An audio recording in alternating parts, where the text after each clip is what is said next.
Vox, le seul cinéma d'art et d'essai de Fréjus. Depuis plus de 65 ans, sa programmation est essentiellement composée de films d'auteur. Mais ce soir, on y projette Diamant Brut, le premier long métrage d'Agathe Ridinger, tourné ici à Fréjus il y a 18 mois et en sélection officielle à Cannes en mai dernier. Bonjour. S'il vous plaît. Merci. Une projection en avant-première en présence de l'équipe du film. Malou Kibizi, Liane Pougy dans le film, donc la comédienne principale. Le Diamant Brut, c'est elle. Et Léa Gorla qui joue une de ses amies, qui joue Carla dans le film.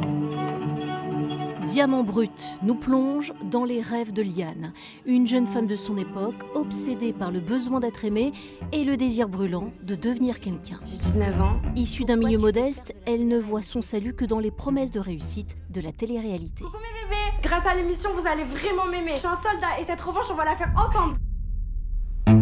Oui, Alexandra Ferrer, je suis directrice de casting pour la société Starshine qui produit des émissions de télé-réalité.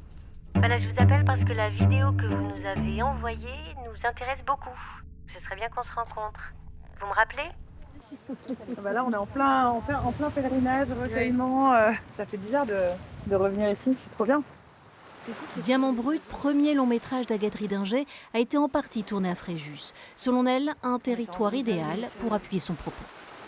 Loin de l'énergie d'une grosse ville comme Marseille, loin des paillettes de Cannes, loin des symboles en fait de la Côte d'Azur qui sont rattachés tout à coup à quelque chose un peu de l'ordre de la carte postale et de la mythologie du Sud, quoi.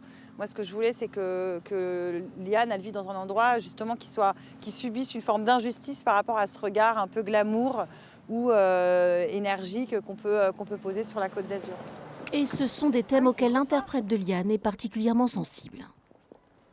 Il y a quand même quelque chose comme ça, parfois dans les banlieues ou dans les villages que j'ai pu ressentir. Quand on n'est pas né riche, quand on n'a pas tous les mêmes chances, c'est difficile de s'en sortir et de voir un horizon. Enfin, c'est plus difficile de rêver.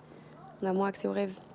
Et ça, c'est un sujet de colère que je partage très fort avec Liane. Oh, ça, c'est ma collègue. Je vais devenir la Kim Kardashian princesse, tu vas voir. Elle m'aime trop, elle me chavire. On vous fabrique un bagage pour que vous trouviez un vrai travail. C'est un vrai travail, la télé. Il y a des contrats, je vous signale. Je vois pas bien l'utilité de tout ça. C'est utile parce que ça fait rêver les gens. Son talent, c'est de faire rêver les gens, de croire en elle aussi, en fait. C'est quand même un grand talent que de connaître sa valeur, je pense. C'est vrai.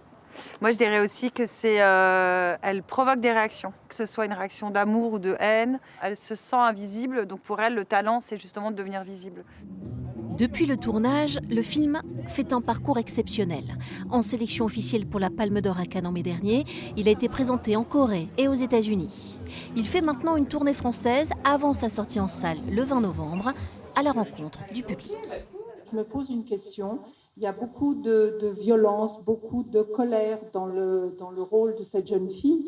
Et je me demande, est-ce que tous les jeunes aujourd'hui sont impactés par cette télé-réalité ? C'est plus que la télé-réalité, c'est les réseaux sociaux. Ce qui m'intéressait, c'était de montrer comment une jeune femme qui subit cette tyrannie du regard et cette tyrannie de la perfection, cette jeune femme, elle va se débattre et quel est son propre regard sur elle-même. Je pense qu'il faut vraiment faire confiance aux jeunes. Ils ne sont pas déconnectés ad vitam d'eux-mêmes, de leur corps, de leurs sensations.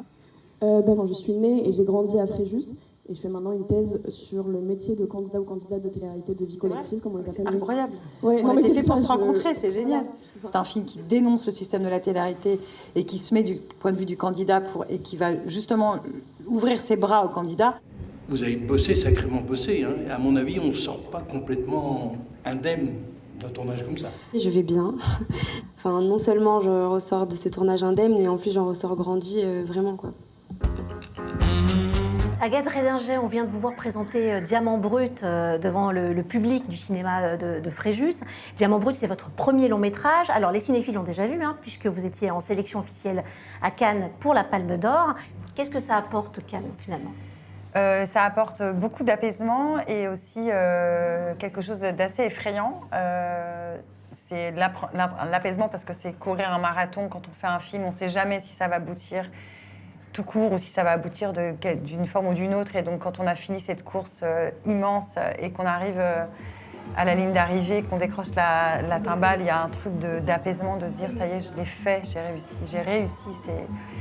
c'est fou. Et après, il y a quelque chose d'assez tétanisant parce que justement, toutes ces années, tout ce marathon, c'est quand même la zone de confort, on va dire, la zone du quotidien. Donc tout à coup, quand ça arrive, c'est un coup de marteau, quoi. Et au point que vous n'avez pas tout à fait réalisé et que vous n'arrivez pas à capitaliser. Non, j'ai pas réalisé. Je suis encore en train un peu de digérer tout ça, je pense. Et je sais pas si je digérerai vraiment, au final. Tu fais quoi si t'es pas prise? Si je l'ai pas, je me tue. Qu'est-ce que ça dit de l'avenir qui se présente à vous, de vos rêves à vous et de votre horizon? Tout va très très vite depuis Cannes. Et je découvre, puisque c'est mon premier film, donc je découvre aussi ce que c'est que la promotion, ce que c'est que de présenter le film au public, etc. Ce que je sais, c'est que je vais ressentir probablement un très grand vide après, une fois que le film sera sorti, que je vais l'accompagner en 2025 à l'international pour le présenter à l'étranger, et qu'après, j'espère qu'une nouvelle idée va venir prendre toute la place dans ma tête et me donner la force de me relancer dans cette aventure, quoi. Moi, j'ai un peu l'impression que Diamant Brut pourrait se résumer, en tout cas s'illustrer dans une jolie phrase qu'avait dit Jacques Brel à propos du talent. Le talent, ça n'existe pas. Le talent, c'est d'avoir envie de faire quelque chose. Ça vous parle? Oui. On se quitte là-dessus, sur ces jolis mots de Jacques Brel.